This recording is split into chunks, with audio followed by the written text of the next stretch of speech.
भार्गवी कुलवलकर। माझ्या शाळेचे नाव श्री संत ज्ञानेश्वर माध्यमिक विद्यालय।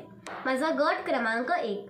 आजचा माझा विषय आहे सावरकर एक खरा सनातनी। आज मला भारताच्या इतिहासातील एक अतुलनीय व्यक्तिमत्व वीर सावरकर यांच्याबद्दल बोलण्याची संधी मिळाली।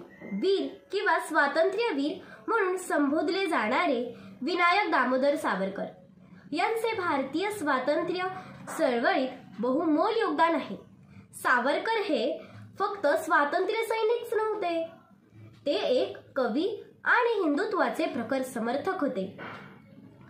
त्यांचे जीवन आणि वारसा भारताच्या स्वातंत्र्य लढ्यात अगदी अनमोल विणले गेले आहे।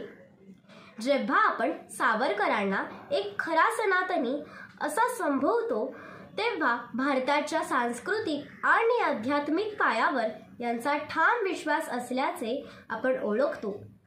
त्यांचा उद्देश हा धर्मपंथ जात या अडथळ्यांना ओलांडून एका समान सांस्कृतिक ओळखीखाली एकत्र आणणे हा होता। सावरकरांचे जीवन हे धैर्य आणि धैर्याची गाथा आहे। त्यांच्या प्रवासाला निर्णायक वळण मिळाले जेव्हा त्यांनी ब्रिटिश राजवटीपासून वकिली करण्यास सुरुवात केली।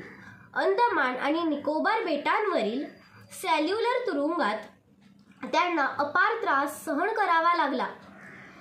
त्यामुळे त्यांचा संकल्प अजूनच मजबूत झाला।